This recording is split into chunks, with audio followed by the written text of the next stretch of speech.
Kembali lagi di channel AB17.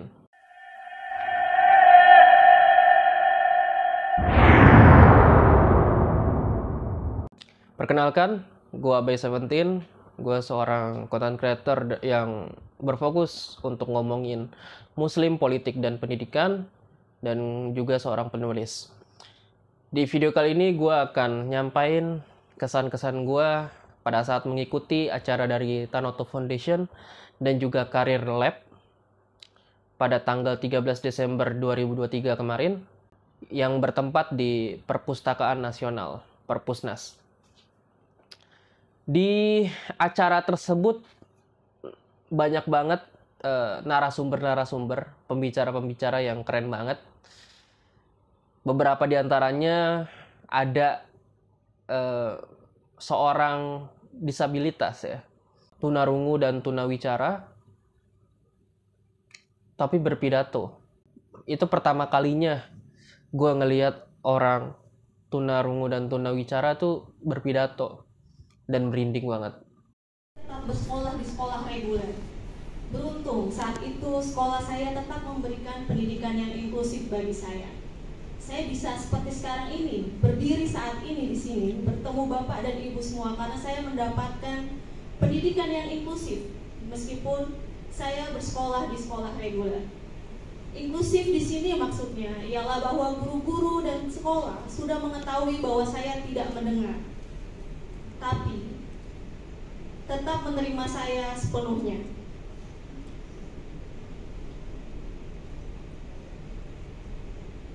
Tetap menerima saya sepenuhnya dan juga memberikan pengajaran secara maksimal. Mereka mampu menyesuaikan kebutuhan dan juga mampu memahami tantangan-tantangan saat saya belajar. Dan yang menurut gue paling menarik adalah segmen yang terakhir, yaitu segmen yang berkolaborasi dengan Endgame, yaitu dengan Pak Gita Wirjawan. Apalagi temanya juga cukup menarik ya, bahkan sangat menarik buat gue, yaitu tentang pendidikan. Oke. Kita mulai dengan Nisa dulu deh ya. Nisa mungkin bisa dikasih gambaran ke depan itu yang paling struktural untuk anak muda Indonesia, untuk generasi muda Indonesia untuk lebih berpendidikan itu gimana sih? Kita melihat adanya kecenderungan anak-anak muda di seluruh dunia itu semakin kurang dexteritasnya dikarenakan mereka tidak menggunakan seluruh anggota badan. Mereka hanya menggunakan 2 jempolnya saja. Kalau saya bicara dengan ilmuwan-ilmuwan yang lahir anggaplah 70 atau 80 tahun yang lalu, salah satunya adalah Stephen Chu yang sempat menang Nobel dalam fisika. Dia tuh sudah berhipotesa bahwa ilmuwan di masa depan itu mungkin nggak lateral, nggak Jadi karena eventnya dengan waktu yang terbatas ya, jadi gue pun nggak bisa ya namanya menyampaikan gagasan-gagasan gue gitu. Jadi gue sampaikan saja lewat sini. Di pembicaraan Endgame tersebut banyak pembicaraan yang menarik. Beberapa di antaranya adalah misalkan soal guru gitu ya. Ini gue langsung masuk ke gagasan gue aja ya. Menurut gue memang guru itu harus menginspirasi. Jadi bukan hanya cerdas, bukan hanya pintar, bukan hanya enak ngajarnya, tapi juga harus menginspirasi. Ya termasuk enak mengajarnya itu ya harus menginspirasi gitu. Jadi kemarin tuh ngebahas juga tentang insentif yang akan dikasih ke guru gitu. Jadi mereka para narasumber terutama Pak Gita bilang kita harus menambah insentif ke guru-guru atau gaji ke guru-guru. Ya, gue setuju. Guru-guru itu harus ditambah ya gajinya. Karena masih banyak banget guru di Indonesia, terutama di pelosok-pelosok tuh nggak cukup gajinya tuh jadi guru. Bahkan ada yang nggak digaji gitu selama berbulan-bulan.